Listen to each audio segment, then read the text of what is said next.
This KFAN podcast is sponsored by Builders and Remodelers, exclusive Twin Cities provider of Elements Windows. Get the highest quality windows at unmatchable value. Visit buildersandremodelers.com for more details.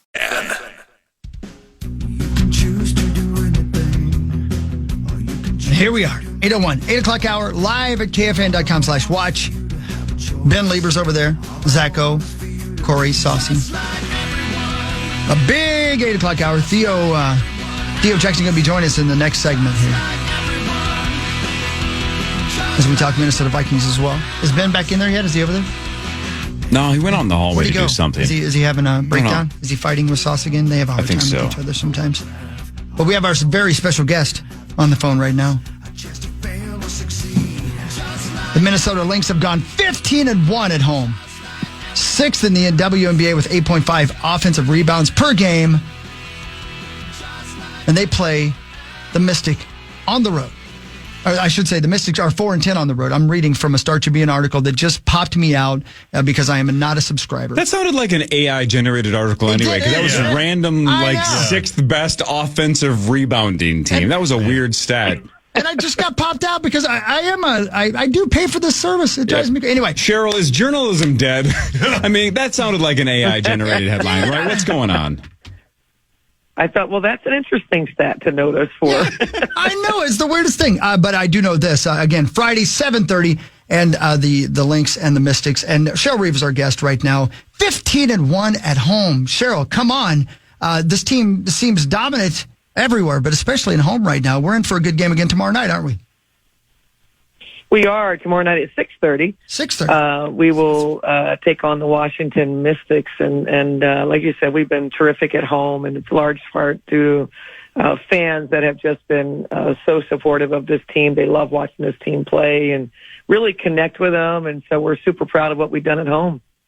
All right, so not looking past tomorrow night's game, but again, for the last handful of weeks, a lot of your players have mentioned how awkward the scheduling is. You guys have 3 games in a row against the Liberty after tomorrow night, which is just super strange, right? How are you preparing for essentially what ends up being, for you at least, a series? I know New York has a couple of games in between the Lynx games, but kind of weird to just straight up play a game or a team 3 straight times that's not a postseason series.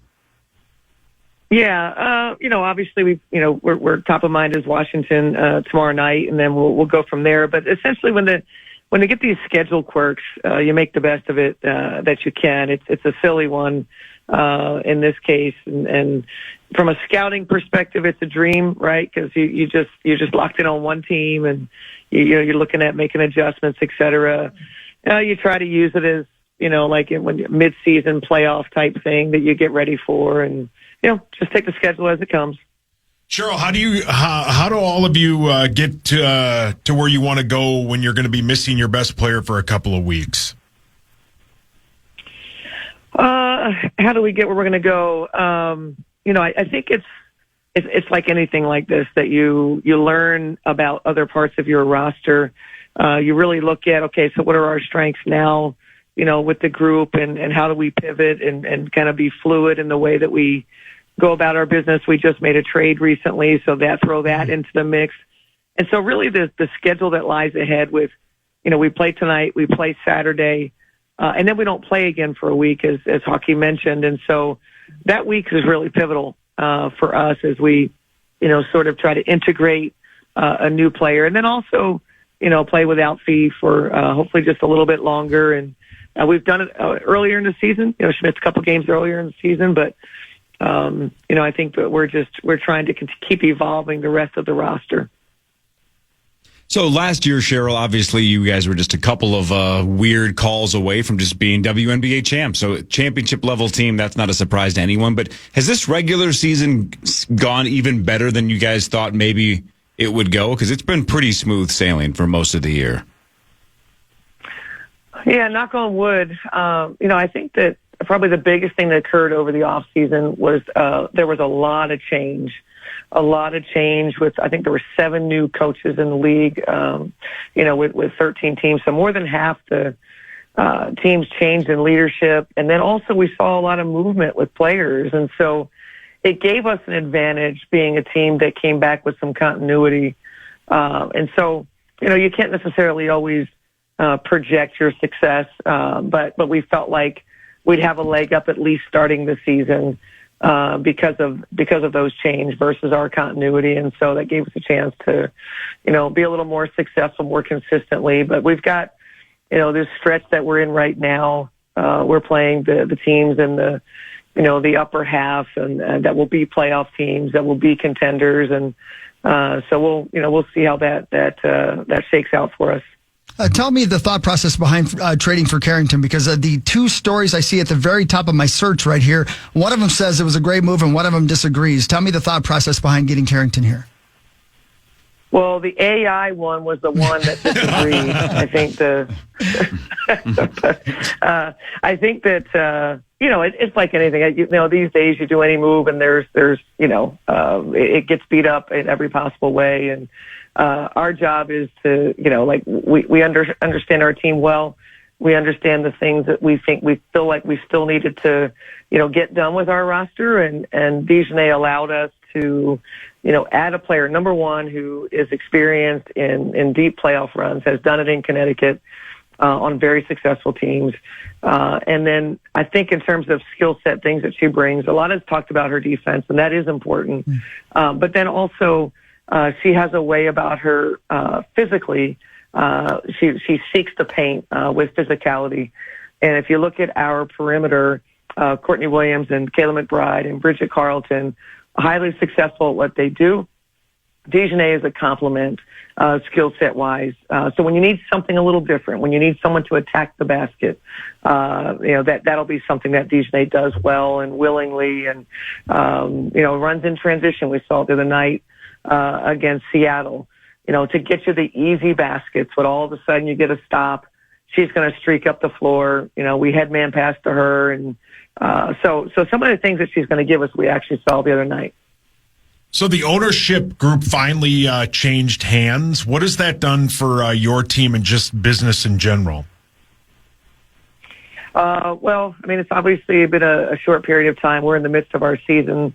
I can't speak to the business side. I can tell you what's happened on the basketball operations side. And, first and foremost, being owners that will put us in position to be where we are now and stay here, which is give us the resources, treat our basketball team like you treat the Timberwolves, with the same goals. We're each trying to win a championship. And what that means in the women's game is a level of support that rivals some of the things that we're hearing in some other franchises, like new practice facilities. And, we hear about Phoenix or the Aces a couple of years ago, or what we hear when Joe Tsai and Clara Wu, who have poured into the New York Liberty in ways that have made them an attractive destination. And so what that's meant for us is, our players that were participating in the All-Star game, he got them, Mark and Alex got those of us that were going to the All-Star game. We flew charter to the All-Star game. That means when your star player is injured on the road, you got them a charter flight to fly them home.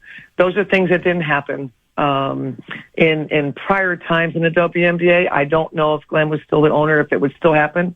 But all I know is that they are meeting the moment in the first month that they've been owners. I've talked repeatedly about this. They've been very involved, even prior to their transition. Their guys are super competitive, and they want us to have the best opportunities to attract the best players to Minnesota, and they've been very active in that. And so I'm excited about their ownership for sure. Coach, been thinking about how to ask this question the correct way. That's why I've given you so much bad information the entire 10 minutes of the interview here. It's 6:30 tomorrow, by the way, again, a home game against the Mystics. But a league in flux. You kind of said that a moment ago. This league is changing. It's growing for a number of reasons. Books being written, things being tossed on the court. As far as keeping your head down and keeping your team focused on moving along, do you also have to address at all things going on outside of the basketball court with your team? And that's been happening for a couple of years. last year being sort of the inflection point and getting, guys like Paul Allen who have been sort of interested in the WNBA and more out of a favor to a friend or things like that, you notice sometimes and now, you have those guys going, man, I watch every game. Mm-hmm. I'm really tuned in. Well, that was the inflection point last year, and Caitlin Clark was a big reason that a lot of players, a lot of maybe casual fans, became more deeply involved and committed to the WNBA and their fandom. And to be honest with you, it was happening last year, and we sort of kind of just locked in on what we were doing. There was a lot happening on the outside. Yeah. And we were not necessarily a part of the narrative of competing for a championship last year. And so we knew we had a pretty solid team and what we were capable of. And we just kind of kept our head down and nose to the grind, if you will, and just kind of like, we're in our bubble, if you will, and just locked in on that. It's been a little bit harder this year because we've been a little bit more a part of the narrative, and we've got things like the stud buds and, things that are putting us more in a national limelight. You've got, Nafisa Collier, who's the front runner for the MVP. And so narratives were a little bit different for us this year. Only thing I've asked of all of them is that we keep the main thing. And we've done that quite well. And we can have all those things, and it's fun being a part of, larger conversations. But, as long as we're all locked in on and understanding what we need to do every day to keep the success, because the success allows us to be a part of some of those other things that are happening for our players. And, the spotlight is brighter when the crowd knows, I should say, when the casual fan knows that the team is good. You said it last year. I don't think the casual fan knew that the Lynx were contenders. Now they know it, so the spotlight is brighter even in the Twin Cities. So with that also comes things like people questioning whether or not Fee should have been in the game when the lead was so big. What do you say when you read or you have your own fans questioning something like that? It's all part of it. I think that you certainly, when you watch a game, I think the fan, it's easy from the seats that they sit in. Just simply not how we think. We don't think, hey, you're up 40. And so, look, I only have 10 players. We are going to have to play a fourth quarter without our starters. So we have other things on our minds. And, certainly the score is the easiest thing to look at. It's not how we look at it. If he had a sub at the table, if he wasn't going to play in the fourth quarter, when stuff like that happens, it's unfortunate. I get it. I'm the bad guy. I certainly feel bad that it happened, but we try not to live in that space of sort of second guessing. When there's plenty of people that do that for us. We can't wait to have you in studio again. Love watching the season and the domination, and we continue to look forward to being in the parade as we march down the Hennepin Avenue with the championship trophy. Thank you, Coach. Great to talk to you. All right. Thanks, guys. See you. There you go. Good to talk to you. See you later. There you go. And I believe she was getting another call. And I believe that was call waiting, which I haven't heard in a long time. Yeah, I haven't heard that either. That might have been us. Yeah. Was Is it that really? Theo calling? I think our new We have phone updated system. phones? Well, our lines are updated. Oh. So, yeah, we might want to turn that off. Oh, that'd be great if that was us. That's great. We have updated phones? Well, again, our lines are updated. Like, they updated the numbers. Never cross the streams. Yeah, don't do that. Zachary. You were right, by the way, I bet that was us, because we do have Theo Jackson on the phone. Where did Ben Lieber go? I don't know. Is he locked out? Bathroom, maybe? You didn't hear? Go ahead. I'm going to go find him. Hi, Theo. Hey, man. Good morning. Good morning, Theo. So before we get started and talk football, this is going to make no sense to you, so stay with me for 30 seconds. Like 3 hours ago, we were saying, hey, Theo Jackson's going to be on the show at 8:15. And then we were talking about hand tattoos. And Zach Halverson over here said for $75,000, he would get a hand tattoo that says Theo Jackson's on the show at 8:15. So just so you know, because now you got that new contract. If you want to waste $75,000, you can make this guy that you've never met get a hand tattoo that simply says Theo Jackson on the show at 8:15. As much as it would bring me joy, I don't think that would be a smart investment, and I think my wife wouldn't be very fond of that either. Yeah, maybe we could crowdsource it because I still want him to get it. I just don't want you to pay for it. Yeah, right. That would be kind of cool. Anyway, speaking of that, congrats on the new deal, man. Again, everybody down at Winter Park, the new Winter Park, TCO, everybody says they have a lot of faith in you because a lot of us were surprised, right? We're like, wow, they really just gave Theo a really big contract. And, man, everybody's been raving about you since, and they all say you are ready for this moment. Oh yeah, of course. I mean, I've been behind some really, good safeties. That's just been, it's just been unfortunate for me, because I feel like I've been ready, but sometimes you just gotta wait your turn, and now I feel like that is my time. Theo, Ben Lieber here. Good to chat with you and good to meet you over the airwaves. I do like to ask this question for guys that sign new deals, just for fun. You get a little bit new money, you got some fresh money in your pocket. How does one celebrate? Are you a steak dinner type of guy? Are you a seafood, lobster, crab legs guy? What did you do the night that you signed that contract with your loved ones? So the night I was literally like, I got off the phone with my agent and we're going through, the deal and, the numbers. I was literally looking for my wife a car because she needed a car. Funny enough. But, after that, we definitely went to go get a steak. Nice. Pretty good combo. Yeah. I like that car and a steak. Theo, I certainly don't expect you to remember this, but it's interesting because last year when we were in Cleveland for the team-on-team scrimmages there, you and I sat down in a little conference room at the hotel and did an interview for the pregame. And I remember talking to you, and I could tell how excited you were about that season.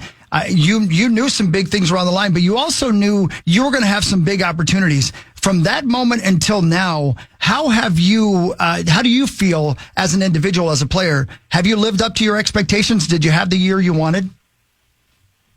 I think for the most part I did. There was definitely some things that, I thought I could have did better at. But I think for the most part I fulfilled, my goals for that year. And I think I did a good job for the chances that I did have.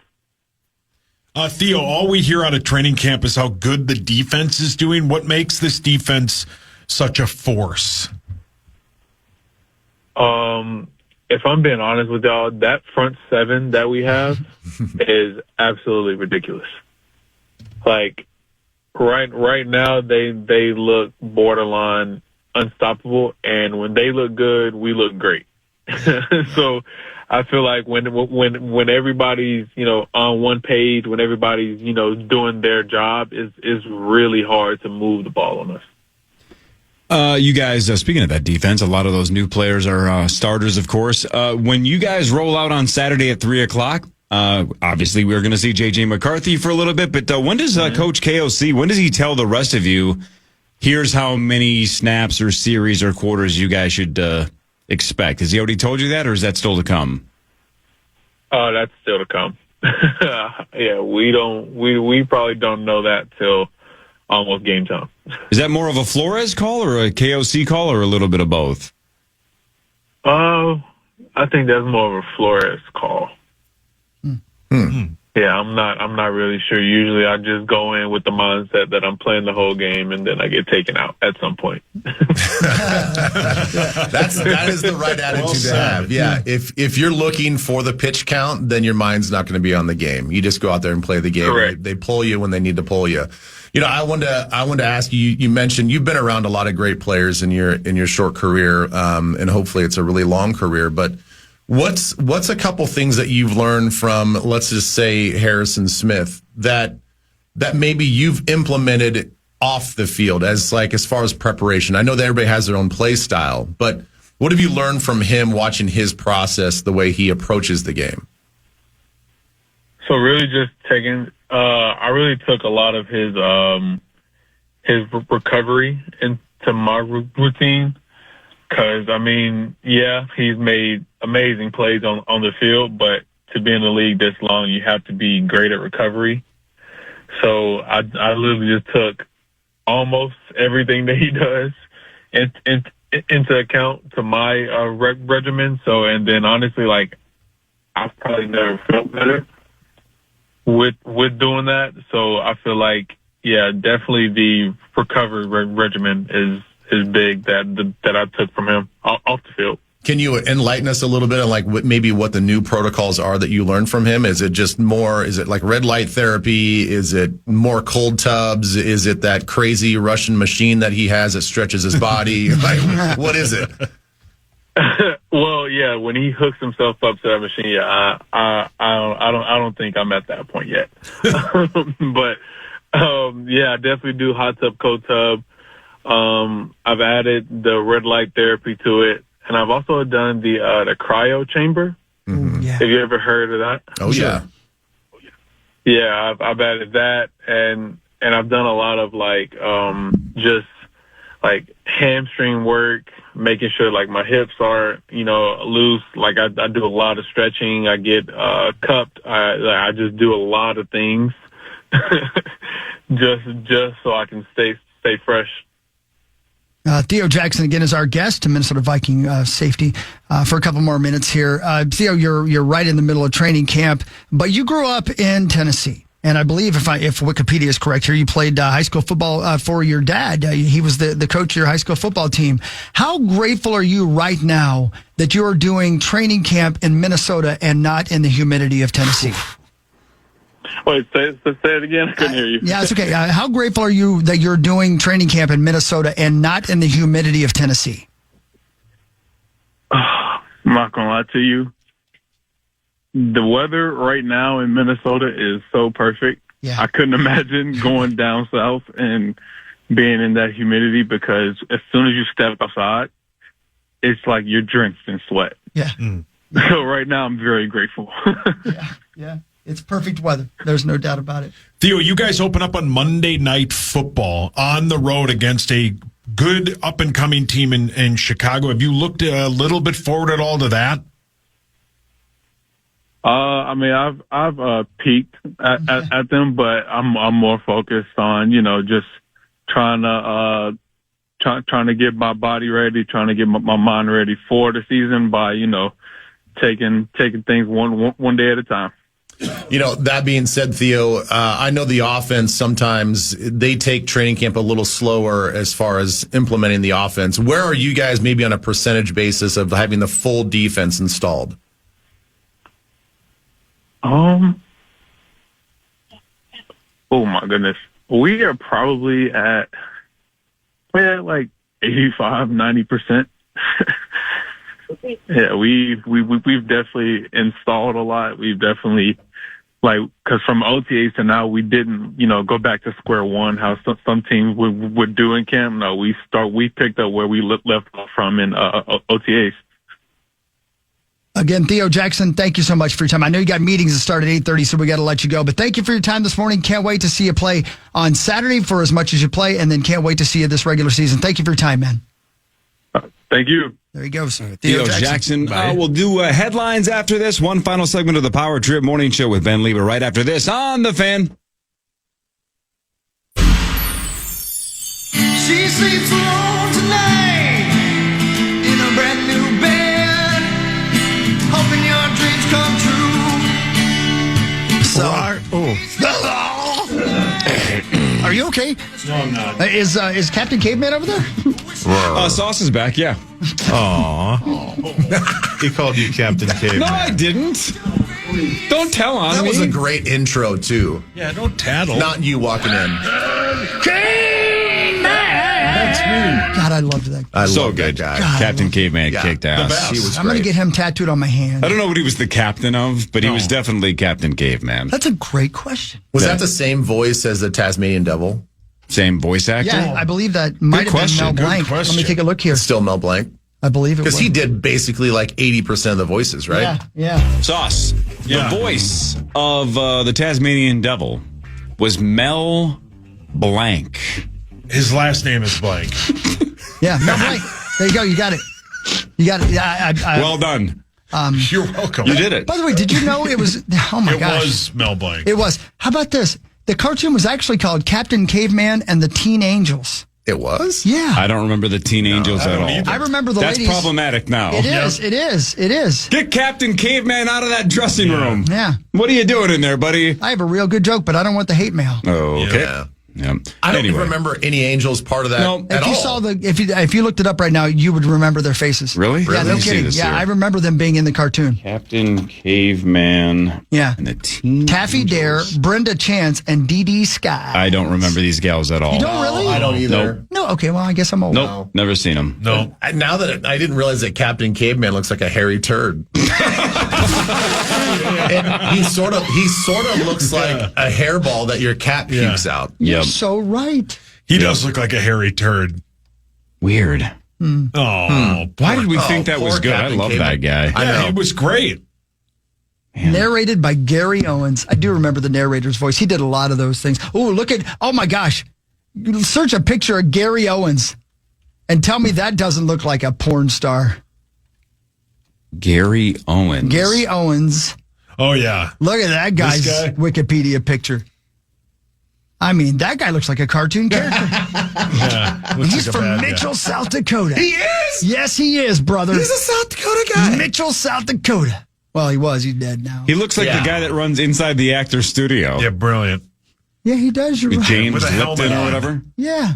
Yeah, with like some kind of a wig to with a disguise hair himself. helmet. You know With what a he hair looks like? helmet. He looks like he just asked a lady to go get him some coffee in a very, very derogatory Yes, way. he does. Yeah, with a Yeah. smack on the ass. Yeah. Like, Oh, yeah, he's got bring a... it back pretty quick, Toots. Yeah. Yeah, he's always got a heater in his left hand. Just Yeah, he said toots. Oh, there's no doubt that was 100%. that is hands down his He favorite did. word. Yeah. Yeah, he Toots. made some people cry. Yeah, There's no doubt about yeah, it. they wrote 9 to 5 about him. He's probably the sweetest guy ever. I apologize. No, but he loves saying Don't toots. talk about my grandpa. He started his radio career at KORN. Corn, yeah. No kidding. Yeah, I remember for his, sure. his show used to start, Are you ready? Why are we so good all of a sudden in the final segment? I don't know. That was excellent. We did 2 sports interviews. We needed to get back to the nonsense. Yeah. Yeah. All right. Man. Speaking of that, should we do headlines? Can I say something about that, by the way? Of before course. I do that? I got to tell you, I had everything up here, and I subscribed to Star Tribune, and it booted me out Weird. behind a paywall as soon as the interview started. Yeah, paywalls. And I pay for that. And I have by the way, again, the worst screen name of Yeah, all time. I believe it. I've seen it. Yep. It's because weren't you pissed that you couldn't get it to work or Yes, something? yeah. They have, and with all due respect, they have the worst website. they boot me out, and I With all subscribe. due respect, your website sucks, Chip But I Scoggins. subscribe. I pay money, You do. and it boots me out at the worst time. So I'm sorry, Cheryl Reeve. I don't know who, on this main computer here, I don't know who has a Star Tribune account, but somebody I think does. it's Gerdsey. Maybe it's Gerdsey.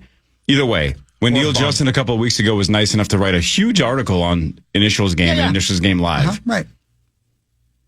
I couldn't read it at home because I wasn't going to pay for it. I had to wait to get to work because I knew this computer didn't read had an article access. about you. I didn't want to pay Yeah. for an article about me you. and Initials Game Live. I'm like, I know the computer at work has it. I'll read it tomorrow. Corey- But read it the next day. I was like, this is a really nice article. Thanks, Neil. Do you know Appreciate how many it, times man. I've been looking at a show I'm about to play and seen like, oh, I wonder if there are tickets available, and then seeing how much the tickets are, and I'm like, I wouldn't pay that. No. I feel where you're coming from. I know that Yeah. feeling. Yeah, man. All right, headlines. Here we Okay, go. let's do Ben's only got a couple of I minutes. know. yeah. It's Sorry, time Ben. for headlines. Brought to you by my friends at Wolf River Electric and wolfriverelectric.com. Go solar. Get some solar panels put on with Wolf River. Do that. Those guys are the best, man. And you will love your solar panels. I do. Ben, an unlicensed doctor in Cincinnati was found guilty of luring men to his home and doing ultrasounds on their junk. When did Tommy move to Ohio? Luring them in? What do you, What do you mean luring them in? It's not that bad. Reese's Pieces or? Yeah.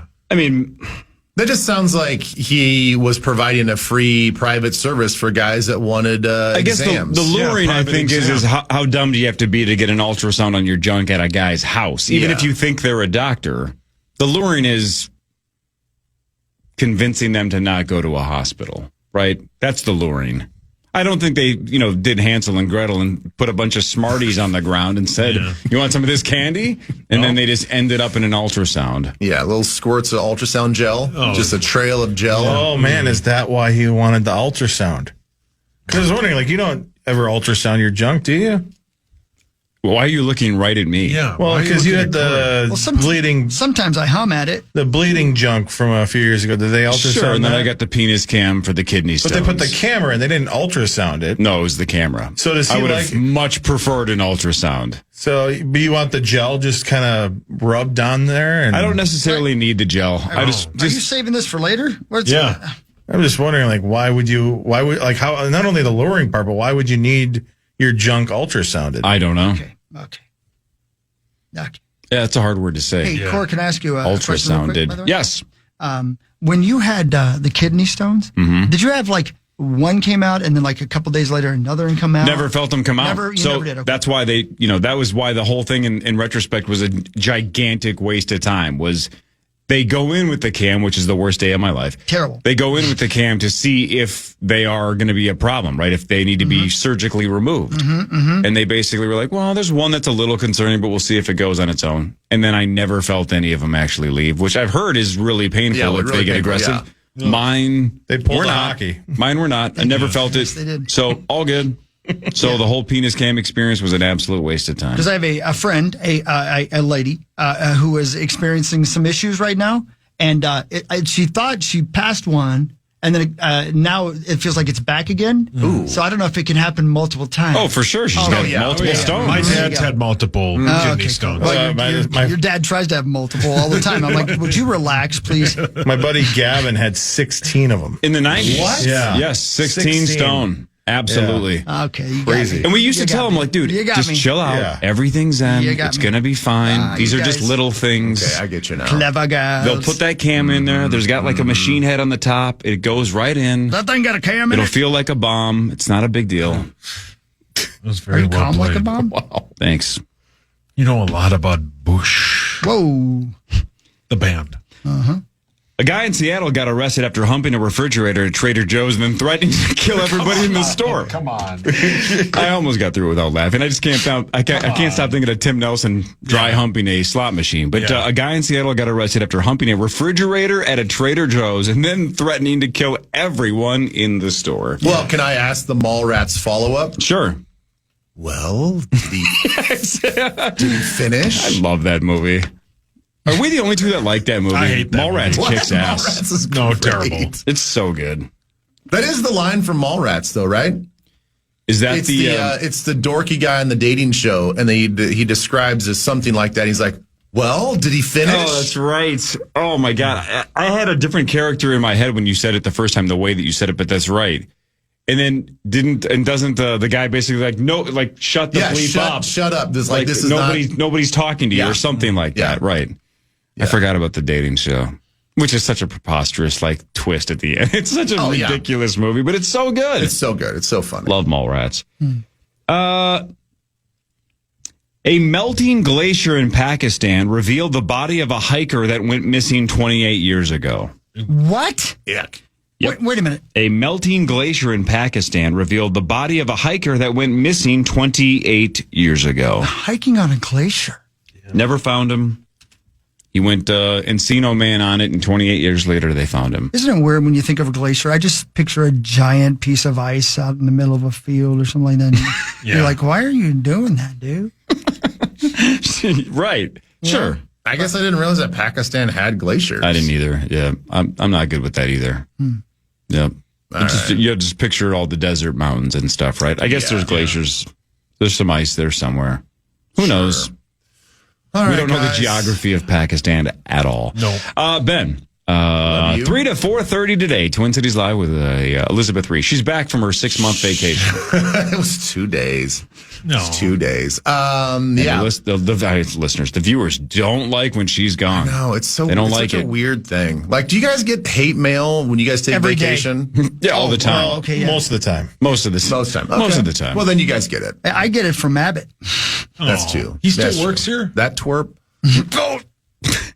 I delete his emails so fast, so I have no idea if he's ever been mad at me about missing time. Yeah. No idea. Even the schedule he sends? He does that? Yes, sometimes. Yeah. Thanks, Ben. Yeah, thank you guys. Good luck to the Vikes on Saturday. I'll be on the call with Paul and Pete. And then, initials on Monday. So you guys are on the TV simulcast. Yes, we are. How cool is that?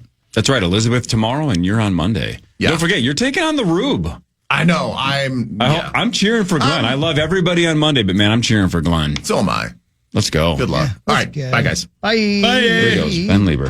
Skechers has a new line of shoes for kids with a hidden compartment in the sole, specifically so parents can put in Apple AirTags. Hey, I got soul, man. People are wondering if we have reached, quote, peak obsessive parenting.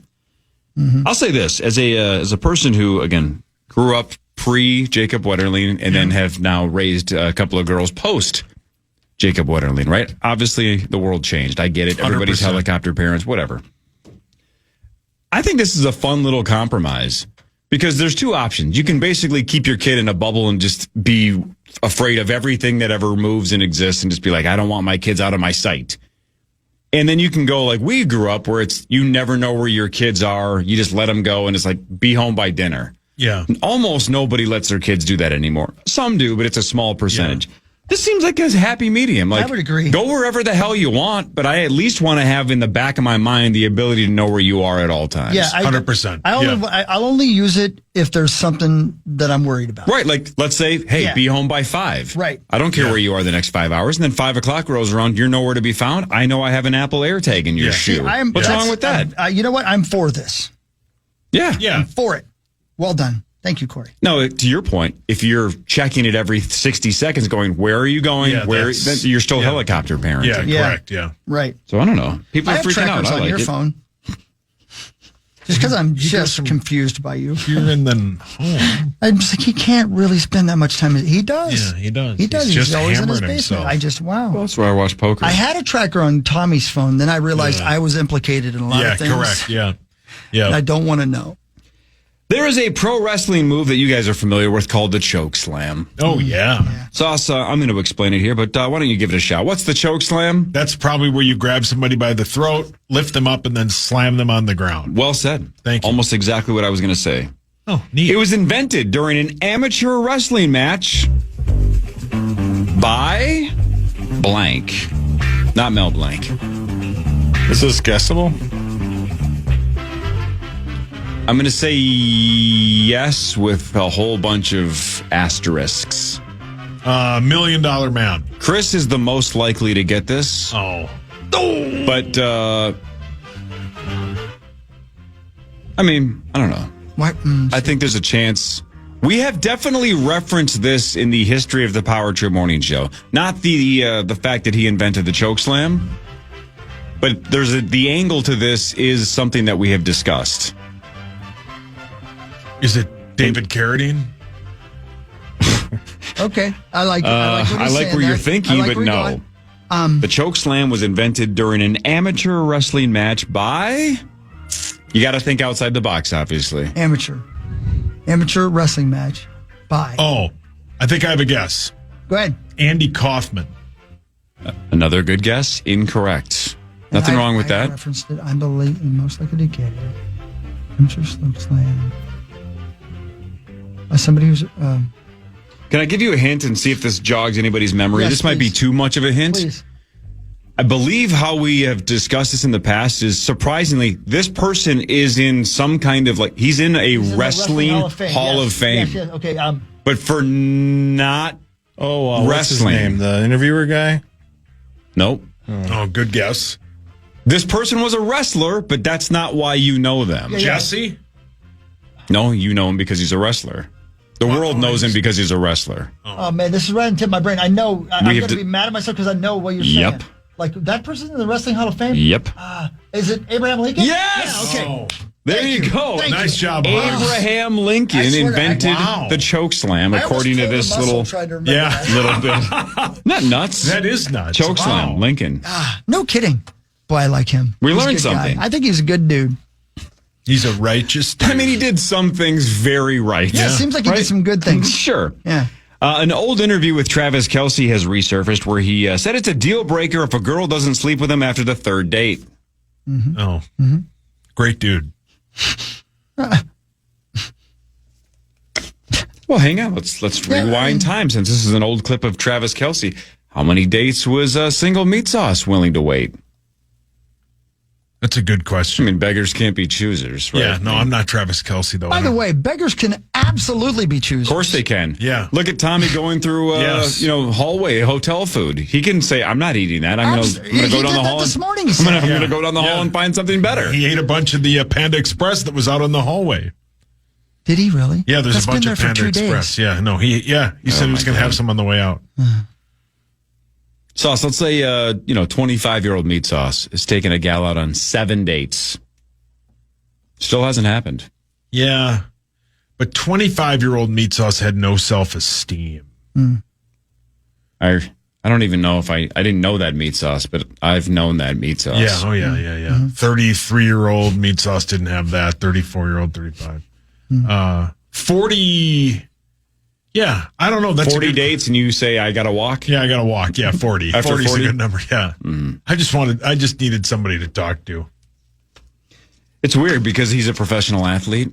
I almost feel like I'm a little surprised it's not one date and it's a deal breaker, right? Just like, what am I wasting my time with? I have, 90 other girls in my DMs that can be here in 20 minutes. Yeah. So, hey, at least, whatever. Third date. Yeah, it's cool. Yeah, whatever. I mean, I guess, Everybody's everything's negotiable, Yep. right? Fans are concerned after Machine Gun Kelly says he only eats a couple of times a week. Looks like it. Yeah. Is he still relevant? Sure. Yeah, he had a good album last year. Or maybe it was this year, Zach. Was it this year? Yeah, I guess it was this year. Yeah. What was it called, Hawk? It was called 2 Cups, 1 Dude. Oh. That's, What was that please again? play that again. That's a terrible name. Yeah, I know. Yeah, he didn't know. Yeah, he didn't know. The Hulu app is going to go away sometime next year. It will be integrated with Disney Plus. You know what's the problem with that? That's where I watch Always Sunny in Philadelphia. Yeah. And that's got nothing to do with Disney, let me tell you. Yeah. The latest episode of Always Sunny is bothersome. Like as bothersome as everybody's saying last night's South Park was. I haven't heard about that yet. I watched last week's South Park last night, so I caught up on episode 1. Yeah. Jeez. 2 weeks ago, yeah. It was 2 weeks. They took a week off. My gosh. Yeah. If I may, Corey, the latest episode of Always Sunny, they go to a dog track. You have my attention. Yeah. And that's why I thought of you. I love dog tracks. I just wish they were treated nicely. Yeah. That's part of the show. Part of the bit. This episode was circa third year of Always Sunny as far as some terrible things Over these the people line? did. Yeah. Yeah. I love that show though. How many seasons is that? 17? 17, yeah. Yeah. Man, but we still have shows pushing boundaries. I love that we're not just giving up, right? Yeah. There's still shows that are saying like, I don't care. We have so much equity. Yeah. If people get turned off and say like, hey, show's run its course, we have 20 years in. Who cares? The main Love it. characters burned down a building to hide a body. Classic. Okay. Right. That's what Sure. I'm saying. What? Classic. Sure. Classic. Molly Shannon, have we talked about this? Molly Shannon and Will Ferrell will star in a golf comedy series for Netflix. Oh, a series. I didn't know it was a series. No, I didn't know it was a series Okay, either. good. That sounds pretty good. Yeah, that'd be Yeah. good. She's so good. As soon as you hear this, if you haven't heard this already, it makes a ton of sense. But Luigi Mangione, right, the guy that shot the CEO, Yeah. Dave Franco says he's down to play him in a movie if that ever comes to fruition. Yeah. Yeah. That would be a very easy transition for Yes, it Dave would. Franco. Yeah. Just got to get a little bit curlier hair and call it a day. Yep. He's had an interesting career. Yeah, he's in that movie with, I think, is his wife Allison Brie? Mm-hmm. Yep. I think they're in that movie called Together that was like high 90s on Rotten Tomatoes. Right. And he was out of nowhere in that television series, The Studio. Oh, yeah. Well, he's close with Rogan. Rogan. And the he plays himself, but he's on mushrooms. It's very funny. Yeah, which he probably was because, Diddy said he wants to have a comeback performance at Madison Square Garden when he is released from prison. Oh, I'd like to play a concert on the moon, Diddy. Yeah, same. I'd like to do stand up at Carnegie Hall. It's the first thing I could think of. I don't even know where Carnegie Hall is. Does stand-up happen at Carnegie Hall? I bet you do. Is Carnegie Hall where Kevin McAllister and the Bird Lady go in the second one? Like she lives there? I think that's Carnegie Hall. I was too riled up. Hawk love. Why? Who are you into? The bird lady? Oh, you better hope so. Yeah. Well, I mean, there's. What are you going to say there, brother? No, I meant like. come on. No. What are you going to say? Wait. Oh, I wasn't going to say anything weird. Hey, Cor. Yeah. You know that guy we were talking about a little bit ago who was the porno-looking guy from Captain Caveman? Gary Owen. Yeah. Wow. With an S. Yeah. He was in so many different cartoons. I guarantee you, meanwhile, I think that must have been him. Oh, wow. Oh, yeah. Because he was the voice Man, of that so was- many cartoons. That meanwhile bit was epic. Yeah. He was the title character, Roger Ramjet, Ooh, I don't remember that one at all. I don't remember I that. do. Space Ghost, Garfield and Friends, Ren and Stimpy, Oh, great show. Super Inspector weird. Gadget. He must have been loaded. He must have been. But Yeah. again, Oh, yeah. maybe, I don't know how much voice actors were making back in the day. Now they're just printing cash. Yeah, But printing. If you get on a show like Family Guy or whatever, you're just rolling in it. But who knows? Yeah. Gary Owens. There you go. Did you guys see this? Did you hear about this? Did you see this? Rose Byrne is in a new movie called If I Had Legs, I'd Kick You. Yeah. Go ahead, Sauce. No, I love him too much to make fun of Chris. Theaters October 10th. The therapist in the movie, Conan O'Brien. Oh. No kidding. Actual acting. So he's not as playing Conan. not as himself, right? That's like that. Most of the movies he's ever been in, it's just he's played himself. Yeah. Can't wait to see if he can actually do it. I have full faith that he can. The guy's the GOAT. But man, he's going to be an actual actor. He's going to give it a shot. That's super cool. Why not, right? Why not? And last but not least, Sauce, Ted Bundy, Dialogue with the Devil on Hulu, I believe comes out today. Serial killer Ted Bundy offered his insight to help detectives catch the Green River Killer. So Ted Bundy, Dialogue with the Devil. So yes, Paul, there has been dialogue. Yeah, I mean, the one they did on Netflix where I don't know. I'm kind of Ted Bundy'd out. Did you hear how he did it? There was like, could I see him? I think that's how they caught the Green River Killer. Could it maybe be this part of town? Possibly. I mean, if I'm the police, do I maybe look over there? Ted wanted to cover every track, right? So he was right. Nobody They caught him. reports. Yeah, They eventually caught the Green River They Killer. did, So yeah. obviously Ted was right. Wasn't there a Minnesota Timberwolf Martell Webster. who they think his His mother? mother got killed by the Green River Killer. Yeah, man. You got Crazy. a great memory, Court. Crazy. I think we asked him about it. Like, I think he think we was did. asked about it frequently, which has got to be really weird to be Yeah. constantly asked, hey, remember when your mom got killed by a serial killer? Maybe. Hope they Yes, were- I do remember that. Thank you for bringing that up hope again. They rephrased that question. Hey, remember that? You got a good memory about that? 9 to noon is next. Tomorrow, 5:30 to 9, initials quarterfinal number 7. Marnie Gellner versus Jeff Lambert, Frank Vassalero, Elizabeth Reese, and Amy Hockert. So a very TV-heavy quarterfinal tomorrow. 9 to noon is next. See ya.